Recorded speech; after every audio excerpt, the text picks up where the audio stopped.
Welcome back to another episode of the Easy Button Investor Podcast. I am your host, Cora Johnson. Today, my co-host, Tucker Merrihew, who you guys have heard of the past few episodes, is not with me today. Today's episode is going to be deep diving into brand, personal brand, a business brand, how to build it, why it's important for your real estate business in 2025, no matter what you're doing. So without further ado, let's get right into the show. Well, last week, this episode's being recorded, and I record these actually pretty much in real time. So this one's recorded February 14th, Valentine's Day. And last week, so last Thursday through Sunday, I was in Park City with about 15 of our clients, a couple friends as well, that our clients use our products. It was awesome. And one of the questions that I got asked during one of the mastermind sessions was why I've continue to build a brand. And I'm in a place in my career where if I stopped creating content on Instagram, Twitter, TikTok, LinkedIn, podcast, YouTube, everywhere that I do, it wouldn't really affect what we're building in our client acquisition. Most of our clients don't come from my brand. A lot of them see it and they eventually sign up, but a lot of our clients just come from paid traffic referrals at this point. But with that being said, I thought there were some good points that were brought up and that I thought through about why I think it's important for you guys out there in listener land, as Tucker calls it, to build your brand business-wise, personal-wise, and really the ultimate piece of value that provides for you. So I'll take you back to kind of the origin story of how my brand was initiated, created. I was 19, 20. I had like 200 followers on my high school Instagram, which I didn't post anything business-wise. I had a Facebook, but no content or following in the real estate space at all. And there's this guy named Taro who's been pivotal in my career. He's been a friend, mentor, partner over the years.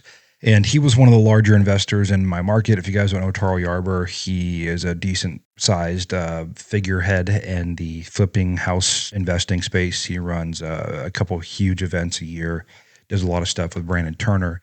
And he's someone I wanted to get to know in my market. And so I had done what a lot of you guys do, and I'd sent him a Facebook message saying, "Hey, Taro, let's get a coffee." And that obviously didn't work out. But I eventually had this deal, and the deal was, somewhere where I could make $40,000, $50,000, $60,000 on. And instead of going and doing that deal, wholesaling that deal, I said, hey, maybe this is a way to get his attention. And it was a really good deal. It was a clean, easy flip, like clean it up, quick and easy, put it on the market kind of deal. And I called them and I said, "Hey, Taro, fund this deal, put this deal together. I won't take a fee on the front. I'll take a fee on the back." And instead of 40, maybe I made 30. So I maybe made a little less money, but I got the intro and a lot of car rides to and from the property because I made him agree to kind of start teaching me about, private money and raising money and other parts of the business. And he at the time had become good friends with Brandon Turner. So through that, I got invited to a mastermind where I then got invited on the Bigger Pockets podcast. And that kind of led to me getting noticed and people DMing me, reaching out, and it kind of led me to kickstarting my brand as a whole. And it was never intentional, but what I started to realize is beyond like the BS courses people sell, right? Brand does a lot more for you than course sales. Brand is really a friction remover. So if I want to hire someone now, Nelson, who runs sales at Easy Button. He was the number 3 rep for Geico nationwide for quite some time. I think he was there 6 or 7 years. And when I was recruiting him, we were having conversations. My brand was a big part of why he decided to come work here at Easy Button. When I've hired people for sales for my real estate company, when I've hired for other roles, customer success, I found really talented humans, in some ways overqualified, that wanted to buy into the vision and come work for me because of my brand, because of what I talked about, because of who I was online. Whether you want it to be or not, a brand is kind of like the modern day business card. It's opened doors for me I couldn't have imagined, and it ultimately removes friction. That's for hiring someone. If you want to hire someone, for testing a new business idea, for getting into a room or an event or making an introduction to someone, it is the ultimate friction remover. And for you guys out there in listener land that are thinking of building a brand, it all starts with the sharing. Like, you don't need to do the face and the camera motivational speeches. You don't need to talk about tips and tricks. Just share what you're doing. Share the deals you're working on. Share what the office looks like. Just start sharing. And I was a guest on a big podcast yesterday, and one of the questions was, kind of getting comfortable on camera. And the only way you get comfortable is by doing an insane amount of time on camera. And for the first year or so you create content, you will feel a little weird. You'll kind of have a little imposter syndrome. You'll feel like you're getting judged. You'll feel a little embarrassed. But then there's a day that you'll wake up after enough of getting made fun of online or whatever, where you go, you stop caring. And that's when it gets really fun. And the benefits way outweigh the cons. And the people you think are judging you from high school or from college or from your call it your Rolodex, your life, your people you know, family members, friends, it fades. And as cringe as content can be sometimes, and trust me, I've made plenty of cringe content in my life. It opens doors and builds brand and lets you be associated with the things you want to be associated with. Deals will come to you. Opportunities will come to you. Business partners will come to you. Relationships will come to you. Capital will come to you, right? Brand and audience and attention attracts what you want and removes friction for the things that you're pursuing. And that's personal brand. There's also business brand. That's why I'm so big on staying focused, staying central to one major market where you are doing business and where you are focused, is because, in my opinion, if you go deep rather than wide in terms of the market you choose, you get a lot of the compounding effects of brand, right? If you go deep instead of wide in a market, you get to learn all the zoning. You get to learn who all the players are. You get to learn who all the lenders are. You get to build relationships. And not only that, but as you build your company's brand and your personal brand in that market, both are important. Your company brand more important with sellers, your personal brand more important with buyers and relationships and capital raising and hiring. But your business brand, people start bringing you deals that they can't sell. That's extra revenue opportunities. It just makes everything easy. And it can take time to build, right? I think a brand kind of like SEO or search engine optimization, which is where you are creating backlinks, you're creating articles to have your website, your service rank on Google. But a lot of times that takes years to really see the compounding benefit of it. Brands the same way. But to this day, and I'll give you a story. Last week, not last week, but 5 days or so on Sunday, my wife and I were flying home from Park City from the event that we ran, and she's pretty sick, pretty ill. So she was not very active, skiing there, so to speak, but she still tags along with me and kind of helps me put on these events the best she can. We were sitting in the airport on the way home, and someone came over and said, "Hey, are you Cora Johnson? I just listened to the podcast. You got me into real estate." And those things happen. And I don't have a massive audience, but I have a compounding snowball that I've built over the years of putting out content to the world authentically, who I am, talking the way I do in real life. And that goes a long way. So if you guys are thinking or pondering on brand, I think real estate agents, real estate investors, developers, it's only going to make your life easier. And not to say you can't do without it, but it's a friction remover. And hiring is hard enough. Team building is hard enough. Finding deals is hard enough. Raising capital is hard enough. Why not remove a lot of the friction and build brand? And if you build an authentic brand, if you build a brand that is true to you, if you build a brand that is important and speaks about what I call the content pillars for yourself, and it's authentic, it feels good at scale as well. It doesn't feel like you're faking it. It doesn't feel cringe. It feels authentic. That's most of the compliments I get on my brand, is that it's me. When you meet me in person, whatever you guys do, I hope I meet all of you in person, and you shake my hand or we sit down and chat at an event, I'm the same exact person as you hear on this podcast. I don't think I'm that cool because I have a brand. I don't have an ego around having a social media following, but it's a way that's removed friction for me in my life, and it's been a big tool of leverage. So now I want to move on to the tactical part of this episode. I've kind of talked about my thesis on why you should create a brand, what it does, how it makes your life easy, both personal and business. But I want to spend some time on the reality of the tactics of creating a brand and how you do it. And so I think for one, all of you guys should start with one platform. I've built to about 20,000 followers on Twitter, a couple thousand on LinkedIn, a couple thousand on YouTube, about almost, pushing towards 20,000 on Instagram, 5 or so thousand on my newsletter. And I've been able to kind of expand my platforms. But I started with one. My first platform that I built an audience on was Instagram.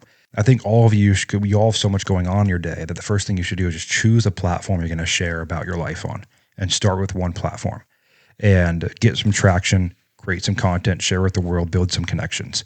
And so to me, the number one tactical piece of advice for you guys building your brand, if you're in real estate, is choose a platform. I think Instagram's kind of the platform of real estate. Twitter's been huge. LinkedIn's big. But to me, Instagram is a great place to start creating content, creating stories. The second piece is once you choose a platform is get used to having your face on camera, right? Take some selfie stories of you in the car talking about a concept. Let yourself feel cringe. Like you have to go through this like cringe, embarrassing, shameful feeling, imposter syndrome feeling phase of creating content until that switch flips where you just don't care. And then the magic happens.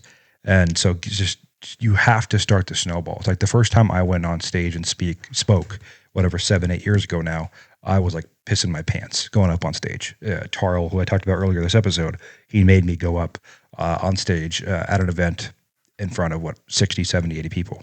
And it sucked. And that's how a lot of you guys are going to feel the first time you create content and you have even 100 people that watch your post are going to feel like, man, that kind of sucks. But then now when I go on stage, I love it. I'm comfortable. My heart rate doesn't go up. I don't start sweating in my palms. I enjoy it.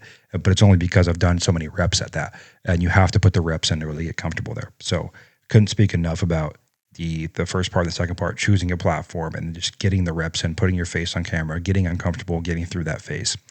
The third thing is, and what's become huge, is don't try to overcomplicate it. Don't try to overscript it. Like, don't try to be the person that comes up with perfect scripts. You really only need to do 3 things. Point out a pain point, a problem, an issue that you've noticed. It can be someone going to prison for fraud. It can be, that's what a lot of my content's about.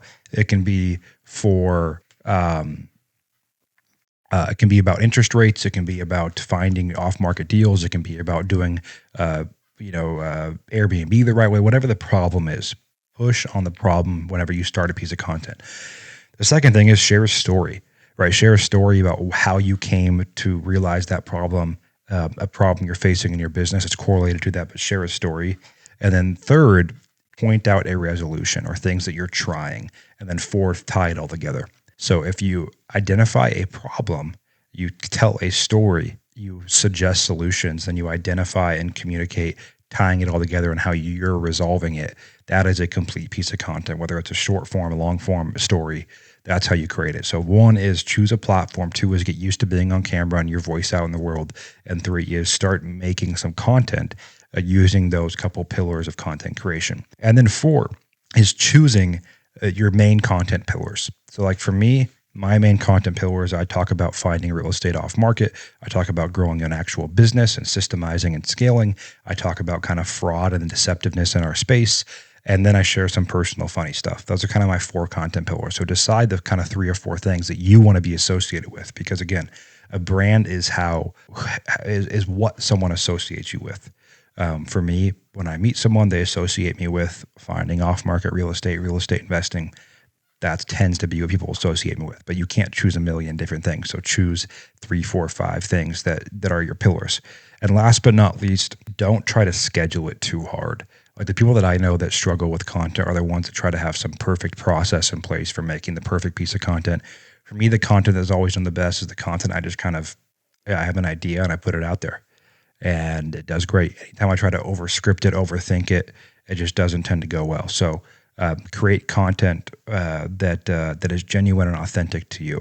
But if you do those 5 things, you'll be in a great place with your content creation, and then you can expand to other platforms and you'll watch the snowball continuously build throughout your career. So this episode today, guys, about half the time. Usually our episodes, Tucker and I on the Easy Button Investor podcast, run about 30 minutes. This one's 15 because it's just me, and I don't want to bore you guys for too long. But this is a concept, a topic that I thought was very important, very prevalent to today, and a question that got asked me, a question a couple people asked me last week in Park City at our event with a bunch of our clients. So without further ado, you guys, we will wrap there. Again, a review on the podcast, wherever you listen to it, means the world. Reach out to me with any questions, any show ideas. I'm excited to continue to meet you guys out there that listen to the show. And we will be back next week with another episode of Tucker and I. So today is just me. I hope you enjoyed it. And remember, you are only one deal away.